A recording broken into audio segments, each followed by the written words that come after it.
Hi everyone, it's Kasia from Taro Map, and in this video we are going to discuss or show off only 10 indie tarot decks, okay? I'm going to do maybe another only 10 indie oracle decks, and these tags are coming off every couple of years, you know, and I think it's cool because we all change styles and we shift decks. So I don't know if I'm going to surprise you or not, but let's go. And they're not in any particular order from like the most to the least or other way around. I'm just going to show the decks that I love, the indie decks that I use most often right now. And I'm sure if I did this video in a week time, I could probably add to these decks another 10 or so. You know how it is when you have a lot of decks. Definitely no surprise here. I'm going to start with the Mysteries of Mary tarot decks. Most of you know these decks. I'm just going to show off a couple of cards. So my first Mysteries of Mary tarot deck from Hetty & Grobler. This deck has been with me on many pilgrimages. It has been to many Mary sanctuaries, to many sacred places in nature, to many sacred spots, sacred trees, sacred wells, and so on. So this deck still smells of neroli and rose, and it is a very special deck to me just because I gave it so much devotion and sacred energy through taking it with me to the holy places that I went to visit with intentions. So Mysteries of Mary and Mysteries of the Black Madonna, I'm counting them of course as a one deck, right? So Mysteries of the Black Madonna is a newer deck. It came out maybe 2 years ago, and you know how the devotional journey changes. So this is my favorite altar at the moment.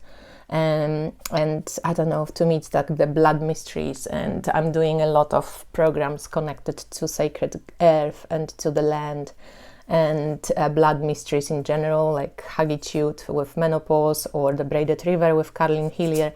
So this deck has all the Black Madonnas in it, and yeah, it's been in Częstochowa too, blessed by the Black Madonna of Częstochowa from Poland. Special decks to me, you know, very personal, right? Very connected to the devotional side of my character, which, like, it's big. I like it. I think devotional path, there is something in it for me. It refreshes me, renews me, gives me hope. So Mary's decks. Then of course, I cannot not mention the Ellen Lorenzi Prince decks. So the Dark Goddess Tarot, definitely her favorite deck of mine. I also have Minoan Tarot, which I started to be using now. The Crown Tarot, right? So I've got this, one of the first versions. It's special deck too. So this one is on the witchy side, but also very kind of earthy and grounded. In general, her art is very, we could say, simple and powerful, right? So these three decks, counting as one. Another one would be the Red Seeds Tarot and the Red Seeds Oracles by Linda Hill. I love Linda's decks. I think they're very powerful. Her artwork is very unique, you know, it's Linda's deck when you hold one. These cards are really big. They're based on Demeter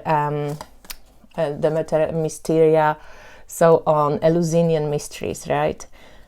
So yeah, it's the whole theme of the deck is based on Eleusinian mysteries. So there's pomegranates, there's Demeters, there's Persephone, there's Hades, and so on. So it's really, really special if you're into this myth. Number 4, I think I'm going to do Julie's decks. This is also counted as one deck, right? So Ma'at Tarot, Journey into Egypt Tarot, and her newest, which I really love, maybe not the most, but I love it right now because it's so on top of what I'm doing. So this is the Real Sky Astrology Tarot. And also I'm offering those Real Sky Astrology readings. I call them spiral astrology because we're evolving, and this evolution is not happening in linear line, it's happening in spiral, and it's a reflection and connection to the constellations in the skies. So this is a constellational reading which you can add on top of your Western astrology and directional earth-based astrology, and this deck is really cool. So it's very astrological. The artwork is kind of similar to, yeah, like a mix, like Julie's artwork is amazing. So it's called the Real Sky Astrology Tarot, and this is right now my favorite of Julie's decks. Number 5. I do still love all of Jessica's decks. You know that I recently chopped the Seaweed Sisters, and the Story Medicine, I think it remains one of my favorite, together with the Story Medicine 2. So the animal one and the first one with the booklet, both amazing decks, love them, and they will stay with me forever. I couldn't go off without, so this is number 6, it's Moon Baby Magic Tarot by Angela Mary, Angela Mary Magic, and it's, I don't know if this deck is still available or not, but I've got interview with Angela, and she's really an amazing lady, and she's created this deck based on moon phases as well. So she included the color, she included the moon phases, and like very modern artwork.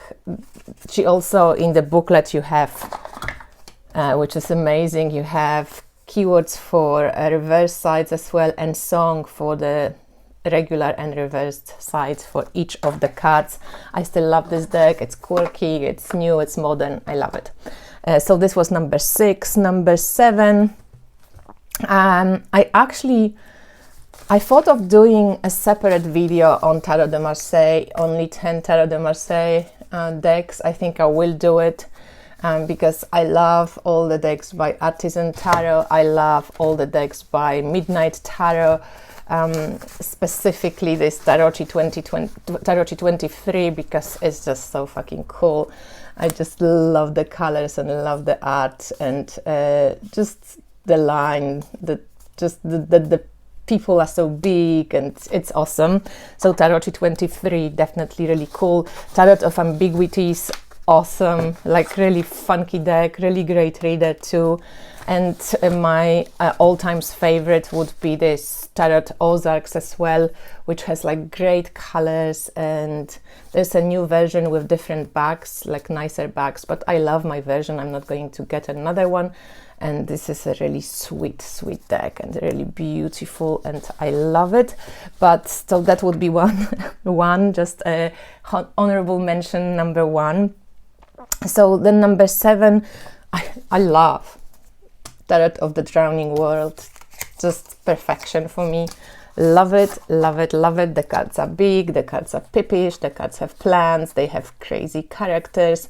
The book to this deck is really great too. I love using it, actually. It adds value to the deck, in my opinion, as much as Julie's guidebooks add value to her decks as well. So if you're planning on getting the decks in these instances, I would suggest getting the book as well. Really good addition, good information, nicely put, and just, you know, good take on the archetypes of tarot as well. And I have 4 decks left.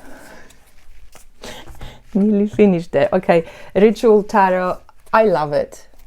I love it, I use it. It's a very intuitive reader. You can always get the sense of the card from the image, but also carries a lot of energy. By Tierra May, the Ritual Tarot.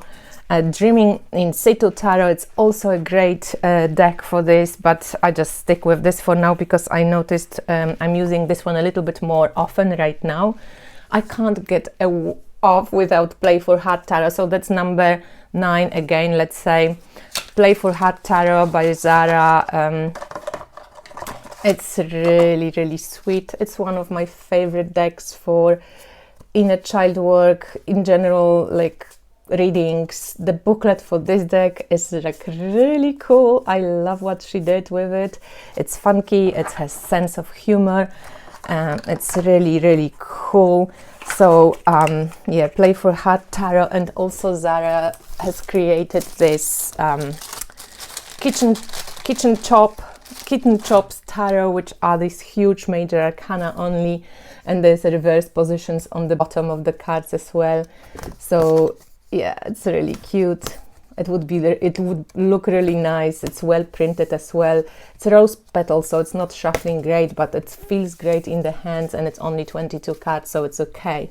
And you can also really, I don't know, I can like put it into frames, you know, and put them in my room somewhere. So this is from Kitten Chops Tarot. The one deck that I keep using in most of my readings is the White Messenger's Tarot. I don't know if it's available anymore. I have to mention it because it's not even like, I love the animals and all of this, but there's the backs of the deck are so amazing, and then when you turn over, it's a bit like underwhelming in my opinion. So they could have done maybe, I don't know, even lamination on the deck. There's something when like the animals don't just pop at you, but it's really great deck, and the book to this deck is amazing. And specifically, I always use those invocations which each card gets. I treat them as prayers. It's really amazing. So the Wild Messengers deck.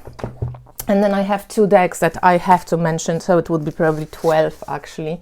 But Luxx Umbra Tarot and Pagan Otherworlds, and probably any deck by Usi is just beautiful. I'm not going to show it, everybody knows it. Pagan Otherworlds and Luxx Umbra Tarot, I also spoke about it many times, but it's not just the artwork itself maybe here, but the printing of the deck and the use of light in this particular deck that I'm like, just, it reads great because it just, the light connects really beautifully the cards and so on. So yeah, these decks are important for me at this moment. Now, honorable mentions. Sorry guys, I'm cheating like shit, but these are the decks that I started using again. So I've had them and I started using them again. So two that came up really strongly recently is the Starseeker's Tarot, and it's beautiful in color. So there is this, like it has this special edging that it comes with, and it just has nice colors. And there is just something in this deck that it's a good reader. It's expressive as a deck. And Nikki, who created it, she is a tarot reader, so I think it really shows in her deck that like it's been done by somebody who knows tarot. So the Starseeker's Tarot came back strongly. The Gentle Tarot by Marie in the Sky. What's her name? Oh gosh, oh yeah, Marisa Parisho. So Tovar. So I have interview with Marisa as well, and this deck is just sweet as. And I'm going to use it, I feel, a lot when I move into the countryside because it's so nature-based and it's, yeah, it's gorgeous. It's gentle. It's a beautiful deck. So, yeah. We have the Gentle Tarot and the honorable mention, the Painted Tarot. I still love this deck, and it's just the burst of color that comes through. It reminds me a little bit of the Journey into the Hidden Realm Tarot, when we have only the facial expressions and faces from close-ups.